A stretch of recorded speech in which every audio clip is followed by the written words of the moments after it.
बच्चों, पिछले वीडियो में आपने नाव बनाओ ये कविता देखी। मैंने पूरी कविता आपको पढ़ाया, तो जाहिर है आपको इसका अर्थ समझ गया होगा। नाव बनाओ इस कविता में एक बच्चा, बारिश के दिन है और वो कागज की नाव बनाना चाहता है। उसके लिए वो अपने भाई से रिक्वेस्ट करता है कि ये सामान लाओ जो लगता है और मेरे लिए एक सुंदर सी नाव बनाओ ताकि मैं पानी में नाव चला सकूं। तो ये कविता देखने के बाद अब आपको क्या करना है, इस टेक्स्ट बुक में दी गई एक्सरसाइज जो कि 3-4 पेज की है, उसमें आपको कहाँ क्या लिखना है वो मैं आपको एक्सप्लेन करूँगी और जैसा मैं बताऊंगी वैसा आपको अपनी टेक्स्ट बुक में लिखना है घर पे, ठीक है। टेक्स्ट बुक में आपको जैसा मैं कहूँगी वैसा लिखना है। जैसे पहला प्रश्न है, कविता के अर्थ यहाँ लिखने हैं कि क्या कहते मेरे क्या बस का, भैया ने क्या बहाना किया और क्यों। प्रश्न है भैया ने क्या बहाना किया। भैया ने कहा कि मेरे बस का नहीं है, यानी नाव बनाना मेरे बस का नहीं है। क्यों किया होगा, क्योंकि उन्हें ऐसा मतलब वो जानबूझकर बच्चे के लिए, अपने भाई के लिए नाव बनाना नहीं चाहते हैं, इसलिए उन्होंने बहाना कर दिया। बूंदों लहरों लड़ती बढ़ती, किताब अपने सामने रखो तो जो मैं बोल रही हूँ आपको दिखाई देगा। बूंदों लहरों लड़ती बढ़ती। अब इस पर क्वेश्चन है कि कौन बूंदों और लहरों से लड़ते हुए आगे बढ़ रही है। कौन बढ़ रहा है, नाव। यहाँ नाव की बात हो रही है। जो कागज की नाव है वो जब पानी में बच्चे ने छोड़ा है तो वो क्या कर रही है, ऊपर से बारिश हो रही है और इधर पानी की लहरें उठ रही हैं, तो सबसे लड़ते हुए वो क्या कर रही है, आगे बढ़ रही है। तो आपको लिखना है कि नाव। गुल्लक भारी अपनी खोलो, किसकी गुल्लक भारी है, किसकी गुल्लक हल्की है। कविता में ऐसा दिया है कि वो बच्चा अपने भैया से कह रहा है कि भाई तुम्हारी गुल्लक में ज़्यादा पैसे, यानी वो भारी है, तुम उसको खोलो, उसमें से पैसे निकालो, मेरी गुल्लक हल्की है, यानी उसमें पैसे कम है। तो भैया की गुल्लक भारी है और बच्चे की गुल्लक हल्की है, ठीक है। उसके बाद यहाँ नाव की कहानी दिया है। एक बार फिर से कविता पढ़ो। इस कविता में एक नाव के बनने और पानी में उसके सफ़र करने की कहानी छिपी है। मान लो कि तुम एक नाव हो, अब अपनी कहानी सबको सुनाओ। शुरुआत हम कर देते हैं। जैसे 2 लाइन यहाँ दिया है, मैं एक नाव हूँ, मैं कागज से बनी हूँ, मुझे एक लड़के ने बनाया है, उसका नाम तो मुझे नहीं पता, पर इसके आगे 4-5 लाइन दिया है जो आपको लिखना है। क्या लिखना है, उसका नाम तो मुझे नहीं पता पर वह बच्चा बहुत अच्छा है, उसने मुझे बड़े प्यार से बनाया है और बहुत सुंदर ढंग से सजाया है और वो मुझे मेरे साथ काफ़ी समय तक खेलता है आदि। आपको जो ठीक लगे, खुद को एक छोटी सी कागज की नाव समझकर आगे क्या क्या लिखना है वो लिखते जाओ, ठीक है।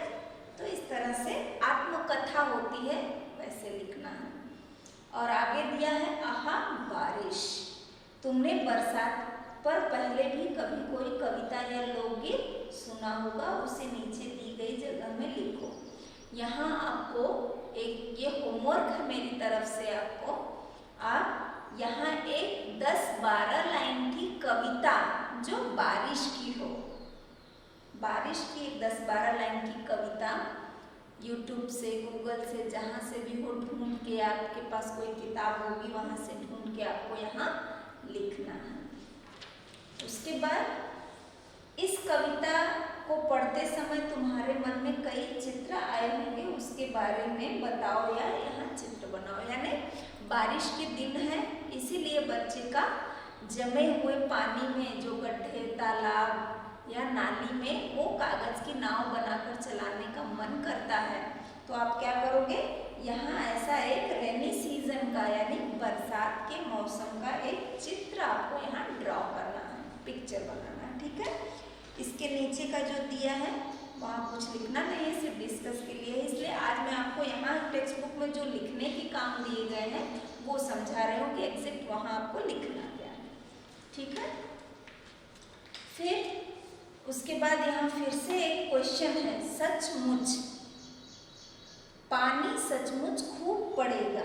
सचमुच शब्द का इस्तेमाल करते हुए तुम भी 2 वाक्य बनाओ, 2 सेंटेंस आपको बनाना है जिसमें सचमुच यह शब्द आए। सचमुच जैसे आज मैं सचमुच बहुत खुश हूँ, या आज मुझे सचमुच का एक एलियन दिखाई दिया, या तुम्हारे हिसाब से जो कुछ भी लिखना है पर उस वाक्य में सचमुच यह शब्द आना चाहिए। तो ऐसे 2 वाक्य आपको बना लेना है, ठीक है।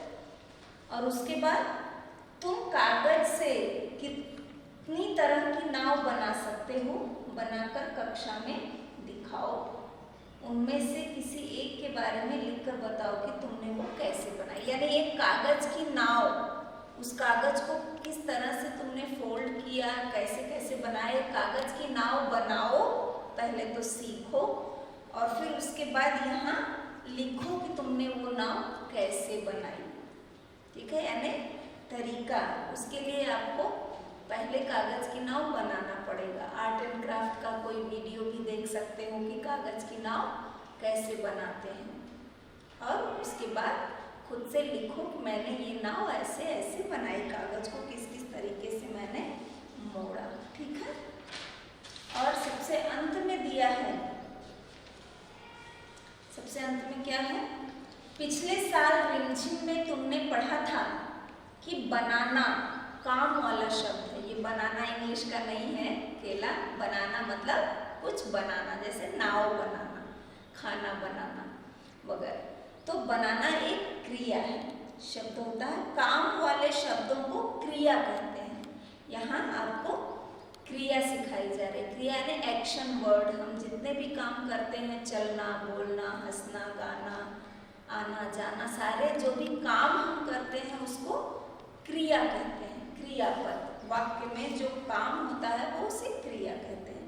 इस कविता में ढेर सारी क्रियाएं या काम वाले शब्द आए हैं, उन्हें छांटो और नीचे लिखो। छांटना में चूज करो। अब आपको फिर से एक बार कविता पढ़नी पड़ेगी और उसमें जितने भी काम वाले शब्द हैं, जैसे लाओ, बनाओ, हाँ, रोलो, टटोलो वगैरह शब्द आपको कविता में से ढूंढने हैं, क्योंकि वो क्रिया वाले शब्द हैं। तो यहाँ एक जितने भी 8 लाइनें दी गई हैं, तो एक 7-8 शब्द आप कविता में से ढूंढकर यहाँ लिखो। और फिर एक काम आपको यहाँ ये कहा जा रहा है कि ये जितने भी शब्द हैं उनको वर्णमाला के क्रम में लगाओ।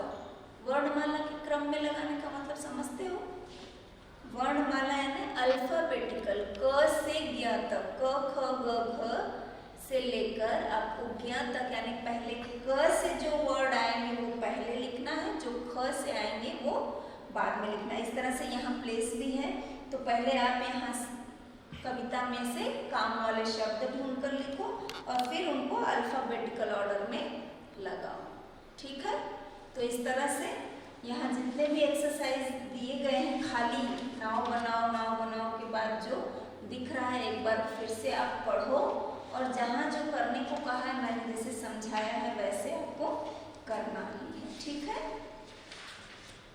और यहाँ एक प्रश्न दिया है, घिर घिर कर बादल छाया है, 7 समुंदर भर लाया है। ये भी आपके लिए काम है कि पता करो 7 समुद्र कौन कौन से होंगे जिनसे बादल पानी भरकर लाया है। यानी आप पढ़ते हैं कि समुद्र कितने हैं, 7 हैं। तो ये 7 समुद्र कौन कौन से हैं, उन सबके आपको नाम लिखने हैं, पता करना है। और फिर क्या सचमुच बारिश के बादल समुद्र से पानी लाते हैं? आपको तो वाटर साइकिल पता ही है, बारिश कैसे होती है। आप पहले दूसरी तीसरी से ही पढ़ रहे हो, हर साल पढ़ रहे हो, आपको पता है कि हाँ बादल समुद्र से ही पानी भाप बन के बादलों में जाता है और फिर बादल पानी बरसाते हैं। ठीक है, तो इस तरह से आपको आपस में बातचीत कर पता करो कि ये पानी कैसे आता है। आपको वाटर साइकिल पता है, आपको आंसर इसका आता है। ठीक, सिर्फ आपको यहाँ काम है तो 7 समुद्रों के नाम ढूंढ कर लिखना है। ठीक है, ओके। तो इस तरह से आप ये एक्सरसाइज सारे टेक्स्ट बुक के सॉल्व कर डालो तो आपका ये लेसन कंप्लीट होगा। इसके बिना सिर्फ कविता पढ़कर लेसन कंप्लीट नहीं होगा। ओके, और फिर इससे रिलेटेड मैं आपको वर्कशीट भेजूंगी जो आपको सॉल्व करना है।